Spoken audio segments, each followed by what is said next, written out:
وَلِمَنْ خَافَ مَقَامَ رَبِّهِ جَنَّتَانِ، جو شخص بن دیکھے دنیا کی زندگی میں اللہ کے سامنے کھڑا ہونے سے ڈر گیا، یعنی جس انسان کو اس سوچ نے تبدیل کر دیا، جس غافل شخص کی غفلت کو اس بات نے دور کر دیا، جس گناہگار کے گناہوں سے توبہ کی وجہ یہ بات بن گئی کہ یار میں نے کل اللہ کو فیس کرنا ہے، یار میں نے کل اللہ کے سامنے کھڑا ہونا ہے، یار میں نے اللہ کو کل منہ دکھانا ہے، ٹھیک ہے، تو اللہ تعالیٰ فرماتے ہیں کہ اس کے لیے 2 باغ ہوں گے، اور پھر وہ کیسے ہوں گے؟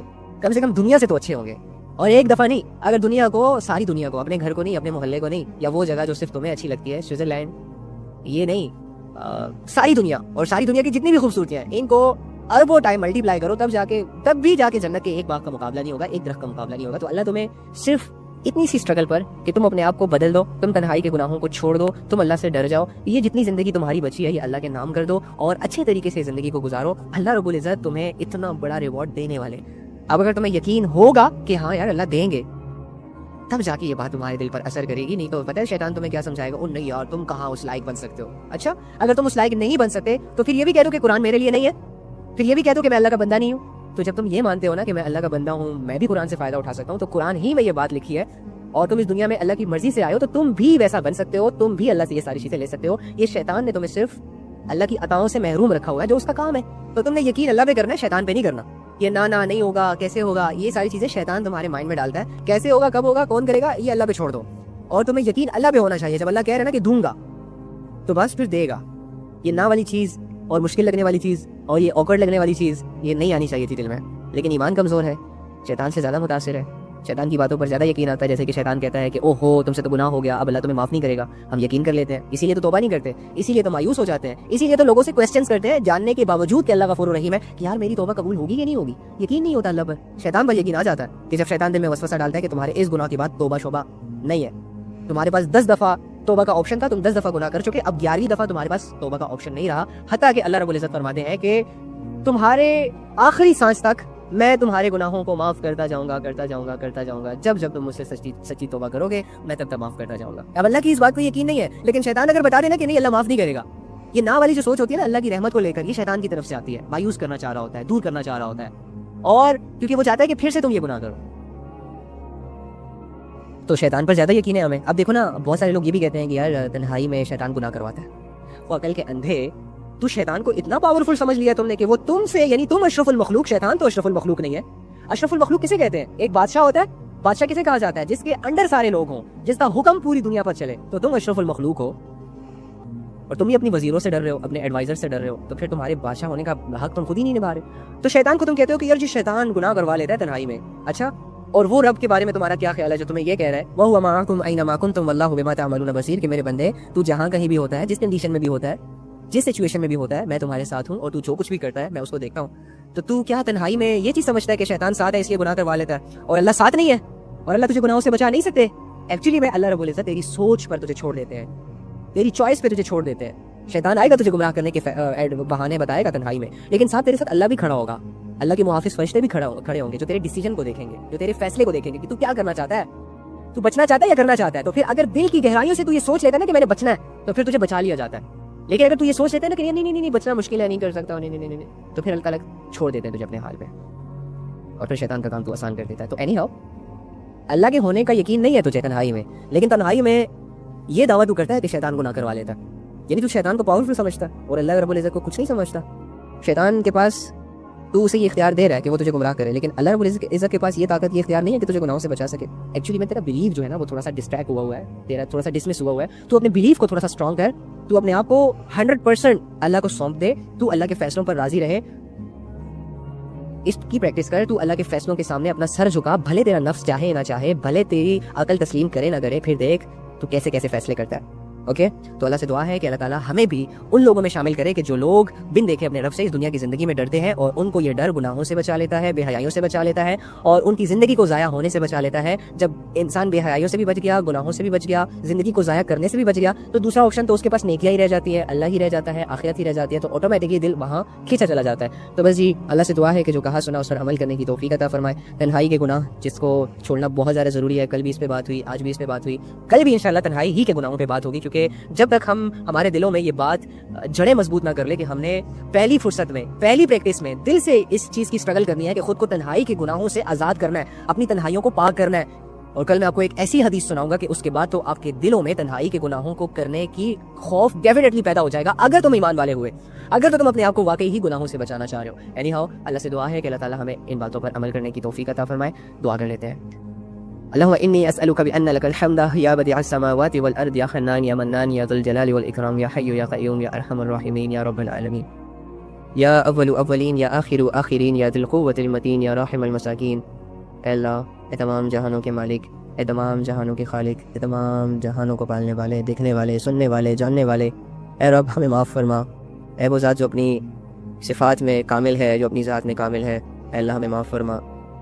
اے وہ ذات جو عبادت کے لائق ہے، اے وہ ذات جس سے ڈرا جائے، اے وہ ذات جس کی فرما برداری کی جائے، اے وہ ذات جو اکیلا ہے، جس کا کوئی شریک نہیں، جس کی تمام تعریفیں ہیں، جس کا اختیار پوری دنیا پوری کائنات پر ہے، جو جب جو چاہے کر سکتا ہے، کوئی پوچھنے والا نہیں، جو کمزوروں کا سہارا، بے سہاروں کا سہارا ہے. یا رب کریم، ہم تیرے کمزور سے بندے، گناہ گار بندے، غافل بندے، لا علم لا شعور بندے تیری بارگاہ میں اپنے گناہوں کو سمیٹ کر رکھتے ہیں، اور ان گناہوں سے مرنے سے پہلے توبہ کرتے ہیں. اللہ ہماری توبہ کو قبول فرما.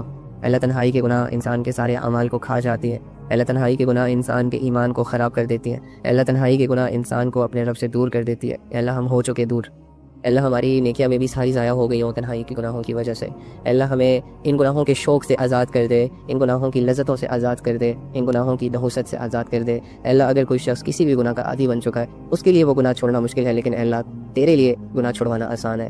اللہ تمام دنیا کے جتنے بھی لوگ، جتنے بھی مسلمان تنہائیوں کو خراب کر رہے ہیں، تنہائیوں میں گناہ کر رہے ہیں، اللہ ان کے دل میں اپنا ڈر، اپنا خوف، اپنی محبت ڈال دے. یا رب کریم ہمارے دلوں کو بدل دے. یا رب کریم ہم سے راضی ہو جا. یا اللہ ہم نے آج تک جتنا تجھے ناراض کیا اس کی معافی مانگتے ہیں. اللہ آج تک جتنی تیری نافرمانی کی ہے، اپنے آپ کو نقصان پہنچایا، اپنے اوپر ظلم کیا، اپنے حق میں اے اللہ ناانصافی کی، ہمیں معاف کر دے. اے اللہ تو بے نیاز ہے، اے اللہ تو احد ہے، تو صمد ہے. اے اللہ ہمیں تو اپنے گناہوں کا جواب دینا ہے.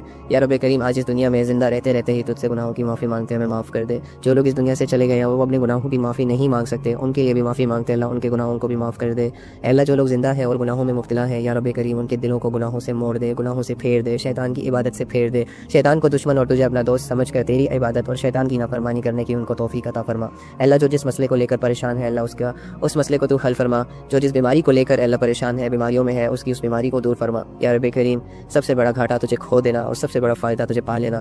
اللہ ہمیں اس گھاٹے سے بچا اور یہ فائدہ حاصل کرنے کی توفیق عطا فرما. اللہ ہمیں ان لوگوں میں شامل کر دے جن سے تو راضی ہے، یا جو لوگ تجھ کو راضی کرنے کی کوششیں کر رہے ہیں اور تو ان کی کوششوں سے راضی ہے. اللہ ہمیں ان لوگوں سے دور کر دے. اللہ ہمیں ان لوگوں میں شامل ہونے سے بچا جن سے تو ناراض ہے اور جو تجھے ناراض کرنے کی کوشش کر رہے ہیں اور تو ان سے ناراض ہو رہا ہے. اللہ ہمیں جنت والے اعمال کرنے کی توفیق عطا فرما. اللہ ہمیں دوزخ میں لے جانے والے اعمال سے دور کر دے. یا رب کریم ہمیں ہمارے نبی صلی اللہ علیہ وآلہ وسلم کو یاد کر کے، ان کو پڑھ کر، ان کی جیسی زندگی اور انہوں نے جو بتائی ہے زندگی، اس کو اسی طرح گزارنے کی توفیق عطا فرما. اے اللہ ہماری موت ایسی حالت میں لانا کہ جس حال میں تو ہم سے راضی ہو. اللہ جب تک تو ہم سے راضی نہ ہو تب تک ہمیں موت کی کیفیتوں سے نہ گزارنا. اللہ ہمیں مرنے کے بعد اپنی بارگاہ میں اللہ قبر کے عذاب سے بچا لینا، حشر کی سختیوں سے بچا لینا، اور ایک برے فیصلے یعنی کہ میرے حق میں جو برا ثابت ہوگا جہنم، ہمارے حق میں جو برا ثابت ہوگا اللہ اس سے بچا لینا. یا رب کریم جس طرح آج تک آپ نے ہمارے گناہوں کو چھپا کے رکھا اور اللہ کسی پر ظاہر نہ ہونے دیا، اسی طرح اللہ چھپا کر سارے گناہوں کو معاف کر دے. تجھ سے کوئی پوچھنے والا نہیں ہے. اللہ ہماری دعاؤں کو قبول فرما. ہمیں اپنا تعلق عطا فرما، ہمیں اپنی محبت عطا فرما، ہمیں اپنے لیے قربانیاں کرنے کی توفیق عطا فرما، ہمیں اپنے لیے اپنے آپ کو بدلنے کی توفیق عطا فرما. ہمارے دل میں اپنا خوف پیدا فرما، ہمارے دل میں ایمان کے جذبے اجاگر فرما. اے اللہ ہم سے راضی ہو جا. آمین. اللہم صلی علی محمد النبی الامی وعلی آلہ وسلم تسلیما کثیرا کثیرا. Okay guys, thank you so much. آپ لوگوں نے اس وقت بھی ٹائم دیا، ویٹ کیا. آپ لوگوں کے اس خلوص کی میں دل سے شکر گزاری کرتا ہوں اور اللہ سے دعا کرتا ہوں کہ اللہ تعالیٰ آپ کی اس طلب کو برقرار رکھے. اللہ رب العزت آپ کے ان حوصلوں کو ٹوٹنے نہ دے. اللہ رب العزت ایسے ہی آپ کو اپنی یاد سے جوڑے رکھے. میں ذریعہ ہوں، دوسرا ذریعہ ہے، کوئی اور ذریعہ ہے، جو بھی ہے، بس اللہ رب العزت آپ کو ہمیشہ اپنی یاد سے، اپنی محبت سے، اپنے ذکر سے جوڑے رکھے. اسی سے زندگیاں قیمتی بنتی ہیں، اسی سے علم عمل میں آتا ہے، اور اسی سے اللہ کی یاد تازہ ہوتی ہے. تو اللہ کو یاد رکھا کریں، اللہ کو بلایا مت کریں. زندگی میں چلتے ہوئے لمحوں میں رات اور دن کے کسی لمحے میں کسی ٹائم پیریڈ میں اللہ کے لیے کچھ وقت مختص کیا کریں جس میں آپ سب کچھ چھوڑ چھاڑ کے اللہ کے حوالے ہو جائیں, اللہ کے سامنے بیٹھ جائیں اور اللہ سے خوب باتیں کرنے کی عادت ڈلوائیں خود کو. اللہ کے سامنے اپنے مسئلے رکھیں اور پھر مسئلے رکھنے کے بعد اللہ کے فیصلوں کا انتظار کریں, اللہ سے اپنی خواہشیں مانگیں اور پھر اللہ کی عطاؤں کا انتظار کریں, اللہ سے اپنی وشز پوری کروائیں. پھر وہ جو پوری کر دے اس پر الحمدللہ کہا کریں اور جو نہ پوری کرے اس میں اپنی بہتری سمجھا کریں. اپنے اللہ کو اپنا ہمسفر بنائیں, اپنے اللہ کو اپنی محبت بنائیں, اپنے اللہ کو اپنا مشن, اپنا ویژن, اپنی ٹاپ پریورٹی بنائیں. اپنے اللہ ہی کے سہارے اپنا جینا شروع کریں. اللہ کو پہلے رکھیں, دنیا کو بعد میں رکھیں. اللہ کو پہلے رکھیں, خواہشات کو بعد میں رکھیں. جو خواہشیں تمہارے رب سے ٹکراتی ہیں ان خواہشوں کو دور کرو. جو نفس تمہیں اللہ سے دور کرے ایسے نفس پر قدم رکھو اللہ کی رضا کے لیے. اسے کچلو, اس کو کچلنے کی محنت کرو. یہ 60-70 سال کی زندگی تمہیں اسی لیے دی تھی, اسی محنت کے لیے دی تھی. باقی ساری تمہاری ضروریات ہیں, لہٰذا ضروریات میں لگ کر اپنی زندگی کے مقصد سے غافل نہ ہو جانا. شیطان یہی اسٹرگل کرے گا اور اس سے شیطان کی جیت اور تمہاری ہار ہوگی. اور اب یاد رکھنا اللہ بے نیاز ہے. اپنا بہت سارا خیال رکھیے گا, دعاؤں میں یاد رکھیے گا. زندگی رہی تو کل ملاقات کرتے ہیں انشاءاللہ. اور آپ سب سے جاتے ہوئے ہمیشہ کی طرح ایک بات کہوں گا کہ آپ سب میری دعاؤں کا حصہ ہیں.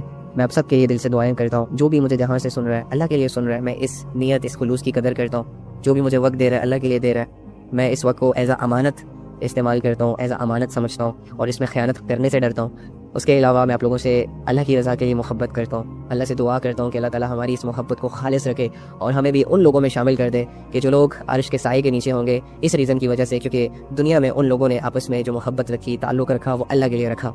تو بہت ساری عزت میری طرف سے آپ کو, آپ کے گھر والوں کے لیے ڈھیر ساری دعائیں. بس پریشان نہ ہوا کریں اور خوش رہنے کی کوشش کیا کریں. دیکھیں, آپ کی پریشانیاں, آپ کے دکھ, آپ کی نگیٹیوٹیز, لوگوں کا ظلم, جتنا آپ ان چیزوں کو سوچیں گے آپ کے قیمتی لمحات اتنے ہی ضائع ہوں گے. اگر آپ کو کوئی برا بھلا کہتا ہے نا تو وہ 10-20 منٹ برا بھلا کہہ کر چلا جاتا ہے اور وہ خود بھول جاتا ہے. پھر تم جو اپنے ساتھ زیادتی کرتے ہو, ظلم کرتے ہو اپنے اوپر, وہ یہ کرتے ہو کہ اس کے چلے جانے کے بعد, اس کے خاموش ہو جانے کے بعد بھی تم سارا دن یہ سوچتے ہو کہ اس انسان نے یہ بات کیوں کی, اسے نہیں کرنا چاہیے تھا, یا میرے ساتھ ایسا کیوں ہوا, جس کی وجہ سے تمہارا سارا دن خراب ہو جاتا ہے. اور پھر اگر تم یہ سوچ کل بھی شفٹ کر دو, کل پر بھی شفٹ کر دو, تو پھر تمہارا کل بھی خراب ہو جاتا ہے. اور اگر تم مہینہ بیٹھ کر ایک ہی سوچ کو سوچتے رہو گے تو تمہارا ایک مہینہ خراب ہو جائے گا. لہٰذا دیکھو, انسان ہو, ایک آزمائش سے تمہارا گزرنا ہے. دنیا ایک امتحان ہے, ٹھیک ہے. یہاں پر اچھے لوگ بھی ہیں, برے لوگ بھی ہیں. یہاں پر اچھائیاں بھی ہیں, برائیاں بھی ہیں. تو برائیاں ڈیفینیٹلی تمہیں ٹارچر کریں گی, برائیاں ڈیفینیٹلی تمہیں ہرٹ کریں گی, برے لوگ ڈیفینیٹلی تمہیں ذلیل کریں گے, تم پر ظلم کریں گے. تو ہونے دو, کرنے دو, سوچو مت. بس اتنا ہی ان کو ڈیل کرو, اتنا ہی سوچو جب تک وہ تمہارے چہرے کے سامنے ہو یا جب تک وہ تمہیں باتیں سنا رہے ہو. اس کے چلے جانے کے بعد, اس کے خاموش ہو جانے کے بعد بھول جایا کرو سب کچھ. ایک نئی ایکٹیویٹی میں اپنے آپ کو بزی کر لیا کرو, ایک نئی سوچ میں اپنے آپ کو مصروف کر دیا کرو. نیگیٹو چیزوں کو جتنا سوچو گے اتنا ہی تمہارا وقت برباد ہوگا اور اتنے ہی زیادہ تمہاری زندگی سے گلے شکوے بڑھ جائیں گے. تمہاری زندگی میں جو بھی مسئلے ہیں چلنے دو, جو بھی پرابلم ہے چلنے دو. دیکھتے ہیں کہاں تک لے کر جاتے ہیں, دیکھتے ہیں کتنا توڑتے ہیں, دیکھتے ہیں تمہاری ہمت, تمہارے حوصلوں کو کتنا پست کرتے ہیں یہ لوگ, یہ آزمائشیں, یہ دنیا, یہ جاب کا نہ ہونا, یہ شادی کا نہ ہونا, یہ لوگوں کے تھکے, یہ لوگوں کی گالیاں, یہ لوگوں کی نیگیٹو تھاٹس, لوگوں کی غیبتیں. چھوڑو ان چیزوں کو. اپنا ایک مشن بناؤ, اپنا ایک ویژن بناؤ اور اس مشن میں اس حد تک لگ جاؤ کہ یہ باقی سارے مسئلے تمہیں چھوٹے لگے, فضول لگے. یار ٹھیک ہے, لوگوں کا کام ہی ہے, ہاں بس ٹھیک ہے, دنیا ہے نا, پریشان تو ہوں گے وغیرہ وغیرہ. اس طرح ڈیل کرو زندگی کو. اگر تم نے اس طرح ڈیل کرنا اسٹارٹ نہ کیا زندگی کو تو دیکھو, جیسے ایک سوچ نے تمہارے ایک مہینے کو ضائع کر دیا, ایک چیز نے, 2-4 چیزوں نے جو کہ تمہیں میسر نہیں ہے اور اس کے میسر نہ ہونے کی سوچ نے تمہیں کتنا برباد کر دیا. تمہارا سال ضائع ہو گیا, تمہارا علم جاتا رہا, تمہارا شعور ضائع ہو گیا, لوگوں سے تمہارا کنیکشن کمزور ہو گیا, لوگوں سے تمہارا بات کرنا کمزور ہو گیا. تو تمہیں پھر یہ ساری چیزیں ایسا ہی بنائیں گی, ٹھیک ہے. تم ایک انسان ہو, تمہارا اپنے اوپر اختیار ہے, تمہیں اللہ رب العزت نے اپنی مرضی پہ چھوڑا ہوا ہے, تو تم بھی اپنی مرضی سے اپنے آپ کو ٹھیک کرو. کسی مسئلے کو بڑا مسئلہ مت سمجھو, کسی پرابلم کو بڑی پرابلم مت کہا کرو, اپنے سے نیچے لوگوں کو دیکھا کرو. اگر آج کے دن تمہیں کھانا نہ ملا نا, اور یہ کھانا نہ ملنا تمہارا سٹریس بن گیا, تم گلے شکوے کر رہے ہو, بھوک سے تمہارا برا حال ہے, تو ایسے لوگوں کو ڈھونڈو جو 3 دن سے کچھ نہیں کھا رہے, اور ان کے درد کو فیل کرو, اور ان کے درد کو فیل کرنے کے بعد اپنے گلے شکووں کو ختم کر دیا کرو. اگر تم جاب لیس ہو, تمہیں جاب نہیں مل رہی اور گھر کے رینٹ بھی تمہارے اوپر آ گئے, اس کے علاوہ تمہارے بلز بھی تمہیں پے کرنے ہیں اور لوگوں کی باتیں بھی تمہیں سننی پڑ رہی ہیں, تو یہ چیز تمہیں کھا رہی ہے اندر ہی اندر سے. تو ایسے لوگوں کو ڈھونڈو جن کے گھر ہی نہیں ہے, جن کو جب وہ سڑک پر سوتے ہیں تو سڑک پر صفائی کرنے والا ان کو اٹھا دیتا ہے, جب کسی دکان کے سامنے سوتے ہیں تو دکان کا آنر ان کی نیند ڈسٹرب کر دیتا ہے. یعنی جو چلتے پھرتے اذیتوں میں ہوتے ہیں, تم ان کے درد کو فیل کرو تو تمہیں تمہاری پرابلم ہلکی لگے گی. اس کے علاوہ اگر تم نے شادی کی اپنی مرضی سے اور تمہیں 1-2 سال بعد طلاق ہو جاتی ہے, اور تم بیٹھ کے یہ سوچتے ہو یا یہ سوچتی ہو کہ یار میری تو کوئی غلطی بھی نہیں تھی, ان کے گھر والوں کا انٹرفیئر تھا, میں تو ایسا نہیں چاہتی تھی لیکن پھر بھی ہو گئی, اور یہ غم تمہیں کھایا جا رہا ہے, یہ سوچ تمہیں آگے سروائیو نہیں کرنے دے رہی, تو ایسے لوگوں کو ڈھونڈا کرو جن کو شادی کی پہلی رات ہی جوانی میں رخصت کر دیا جاتا ہے کہ جاؤ, اور جن پر بہتان لگائے جاتے ہیں زنا کے, جن پر بہتان لگائے جاتے ہیں کسی اور کے ساتھ افیئر کے, حالانکہ وہ لڑکی معصوم ہوتی ہے, تو ان کے درد کو فیل کیا کرو تو تمہارا غم بھی ہلکا ہو جائے گا. اس کے علاوہ اگر تمہارے پاس پیسے نہیں ہیں تو, اور پیسے نہ ہونا جس کی وجہ سے تمہاری ضروریات پوری نہیں ہو رہی, جس کی وجہ سے تمہارے بہت سارے جائز کام بھی نہیں ہو رہے, تو ایسے لوگوں کو دیکھا کرو کہ جن کے پاس, تمہارے پاس تو چلو سال 2 سال سے پیسہ نہیں ہے, تو ایسے لوگوں کو دیکھا کرو جنہوں نے آج تک 5,000 کے نوٹ کی شکل بھی نہ دیکھی ہو, اور وہ مانگ کے لوگوں سے کھاتے ہوں. کبھی ایک گاڑی کا شیشہ کھٹکھٹاتے ہیں اور ان سے 10-20 روپے کے لیے گالیاں کھاتے ہیں, کبھی ایک در پر جاتے ہیں, دروازہ کھٹکھٹاتے ہیں, منتیں کرتے ہیں, فلسفے رکھتے ہیں ان کے سامنے, اپنی مجبوریاں رکھتے ہیں, لیکن لوگ انہیں لاتے بھی مار دیتے ہیں. تو پھر تمہیں ان کا درد, ان کی اسٹرگل اپنے غم پر بھاری محسوس ہوگی. اوکے, اس کے علاوہ بھی بہت ساری پرابلمس ہوتی ہیں انسان کی لائف میں. بس ان پرابلمس کو یہ نہ سوچا کرو کہ یہ پرابلم صرف میری لائف میں ہے, کسی اور انسان پر یہ قیامت نہیں ٹوٹی. یہ سوچ, جب تم اپنی پرابلم کو سیلفش طریقے سے ٹریٹ کرتے ہو, ڈیل کرتے ہو, سوچتے ہو, تب جا کے وہ پرابلم تمہیں اندر سے ڈسٹرائے کر دیتی ہے, ختم کر دیتی ہے, اکیلا کر دیتی ہے تمہیں, مایوس کر دیتی ہے تمہیں, تمہارے رب سے تمہیں دور کر دیتی ہے. لیکن جب تم اپنی پرابلم میں کسی اور کو شریک کرو گے, شریک یعنی کہ تم دیکھو گے کہ جس پرابلم میں تم انوالو ہو, اس سے کئی گنا زیادہ بڑی پرابلم میں میرا ساتھ والا انوالو ہے, میری فرینڈ انوالو ہے, تو پھر تمہاری پرابلم لائٹ ہو جائے گی. ٹھیک ہے. اور ایک حدیث بتاؤں گا تمہیں, یہ حدیث میری ول پاور ہے. یہ حدیث, اسے جب بھی میں پڑھتا ہوں مجھے رونا آتا ہے, اور میں اسٹل ابھی بھی بڑے مشکل سے اپنے آپ کو کنٹرول کر رہا ہوں. اس پر اگر میں ساری رات بھی بولوں نا تو یقین کرو کہ رات کم پڑ جائے گی میرے لیے, کیونکہ میں نے اس کو بہت ڈیپلی فیل کیا, میں اس کی گہرائیوں تک گیا ہوں. میرے نبی ایک ایسی بات کر کے چلے گئے, یقین کرو کہ اس کے بعد اگر میں اپنی کسی پرابلم کو پرابلم کہتا ہوں نا تو یہ میرے لیے ذلت کا مقام ہے. میرے نبی میرے سامنے ایک ایسی بات چھوڑ کر چلے گئے کہ اگر میں اس کو پڑھنے کے بعد, جاننے کے بعد اپنی کسی آزمائش کو آزمائش سمجھتا ہوں اور اس آزمائش کو لے کر اللہ سے گلے شکوے کرتا ہوں تو میں بہت بڑا نافرمان, یقین کرو. اور وہ کیا ہے, ہمارے نبی فرماتے ہیں کہ جب بھی تمہیں تمہاری پرابلمس, تمہاری نیگیٹو تھاٹس یا نیگیٹیوٹی یا دکھ درد پریشان کرنے لگے تو میری زندگی کے بارے میں سوچ لینا, میرے دکھوں کے بارے میں تھوڑا پڑھ لینا, میرے دکھوں کو سامنے کر لینا, تو تمہیں تمہارے غم لائٹ دکھائی دیں گے, تمہیں تمہارے غم ہلکے دکھائی دیں گے. کیونکہ اس دین کے لیے جتنا مجھے ستایا گیا ہے, پرسنل کسی چیز کے لیے نہیں یار, صرف دین کے لیے. ہمارے نبی صلی اللہ علیہ وآلہ وسلم کو جو بھی اذیتیں دی گئی تھی صرف دین کے لیے دی گئی تھی. ہمارے نبی صلی اللہ علیہ وآلہ وسلم 40 سال تک لوگوں کی آنکھوں کا دارا تھا. لوگ اپنی امانتیں ان کے پاس رکھواتے تھے, ہر بندہ ان کی عزت کرتا تھا, ہر بندہ ان کی تعریف کے گن گاتا تھا. لیکن جیسے ہی اللہ کے دین کی رسپانسبلٹی انہوں نے اٹھائی اور وہ اللہ کا کلمہ لوگوں تک جب انہوں نے پہنچانا شروع کیا تو اپنوں نے ان کو دھکے مارے, اپنوں نے انہیں پتھر مارے, اپنوں نے ان کو گالیاں دی. تو میرے نبی کہتے ہیں کہ جب بھی تمہیں تمہارے مسئلے پریشان کرنے لگے تو میرے مسئلوں کے بارے میں, میرے دکھوں کے بارے میں سوچ لینا, تمہیں تمہارے غم ہلکے محسوس ہوں گے. کیونکہ اس دین کے لیے جتنا مجھے ستایا گیا تھا اتنا کسی نبی کو نہیں ستایا گیا. اللہ تعالیٰ ہمیں یہ باتیں سمجھنے کی توفیق عطا فرمائے. ان باتوں کو سمجھنے کے لیے اللہ تعالیٰ سے دعا ہے کہ جو دل درکار ہوتا ہے, جس دل کی ریکوائرمنٹ ہوتی ہے, وہ دل بھی اللہ تعالیٰ ہمیں عطا فرمائے. تمہارے دل پتھروں سے بھی سخت ہو چکے ہیں, بس صرف باتیں آتی ہیں ٹکرا کر واپس چلی جاتی ہیں, کوئی بات بھی اثر کر کے ہمارے اعمال کو نہیں بدل پاتی. ہمارے صحابہ کے دل ایسے دل تھے, ایک لوگوں کے دل تو ایسے دل ہوتے ہیں کہ جب اللہ اور اس کے رسول کی کوئی بھی بات ان کو سنائی جاتی ہے یا ان کو پتہ چلتی ہے تو ان کے دل ڈر جاتے ہیں, فوراً ان پر عمل کرنے لگ جاتے ہیں. ہمیں تو ایک بات جب تک ہزاروں دفعہ سمجھائی نہ جائے تب تک تو ہمیں سمجھ نہیں آتی. جب سمجھ آنے میں ایک بات اتنا ٹائم لے گی تو پھر عمل کرنے میں ہمیں کتنا ٹائم لگ جائے گا, اور زندگی ہے کتنی. ہم بہت سلو چل رہے ہیں, لیکن ہمیں فاسٹ ہونا پڑے گا, ہمیں کچھ کوئک فیصلے کرنے ہوں گے, ادروائز ہم پیچھے رہ جانے والوں میں سے ہوں گے. تو بس کوشش کیا کریں میرے بھائی اور میری پیاری بہنوں, اللہ کی رحمت بہت بڑی ہے اور اللہ کی ڈھیل بھی بہت سخت ڈھیل ہے. تم رحمتوں کی طرف جاؤ, تم اللہ کی ڈھیل سے ناجائز فائدہ مت اٹھاؤ. تم اللہ کو اپنا رہبر, اپنا ہم سفر بناؤ, نہ کہ اللہ سے دور ہو جاؤ, اللہ سے بیزار ہو جاؤ, اللہ سے منہ موڑ لو. کیونکہ جو لوگ اللہ سے منہ موڑتے ہیں ان کو پھر کوئی راستہ دکھائی نہیں دیتا. تمہاری زندگی کی کامیابی کا ایک ہی راستہ ہے, وہ اللہ ہے. اگر تم اس راستے کو بند کر دو گے نا تو دنیا کا کوئی بھی دوسرا راستہ تمہیں کامیاب نہیں کر سکتا. ہاں, الجھا ضرور سکتا ہے, پریشان ضرور کر سکتا ہے, وقتی نفع بھی دے سکتا ہے, وقتی تمہیں تمہارے نفس کو لبھا بھی سکتے ہیں, انٹرٹین بھی کر سکتے ہیں, لیکن کامیاب نہیں کر سکتے تم. تو ایسے راستوں کا انتخاب کرنا جو انسان کو اپنی ہی زندگی میں گم کر دیں, ایسے راستوں کا انتخاب کرنا کہ جن راستوں پر چل کر اللہ دور ہو جائے, ایسے راستوں کی طرف ایک مومن کا چلے جانا اس کو زیب نہیں دیتا. مومن کا ایک ہی راستہ ہے اور وہ ہے اس کے اللہ کا راستہ. اسی راستے پر اس کو کامیابیاں ملتی ہیں. تو آپ لوگ اسی راستے کے مسافر بنیں, اسی راستے پر بلیو کریں اور اس راستے پر آنے والی ہر مصیبت پر صبر کریں, ہر مشکل کو آسان سمجھیں اور ہر ملنے والی چیز کو اپنے لیے اللہ کی طرف سے ایک ریوارڈ سمجھیں. بہت شکریہ, اپنا بہت سارا خیال رکھیے گا. دل تو نہیں کرتا آپ لوگوں سے چلے جانے کا, دل نہیں کرتا آپ لوگوں کو چھوڑ کے جانے کا, آپ لوگوں سے بات, کیونکہ گھنٹے گزر جاتے ہیں پتہ ہی نہیں چلتا, ایسا لگتا ہے جیسے کہ ابھی بات شروع کی تھی اور ابھی ختم ہو گئی. بہت پیارے لوگ ہو آپ لوگ, بہت خوش قسمت لوگ ہو آپ لوگ, بہت قیمتی لوگ ہو آپ لوگ,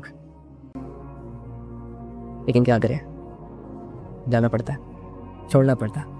جانا اور چھوڑنا ہی اس دنیا کی حقیقت ہے, دل نہیں لگا سکتے.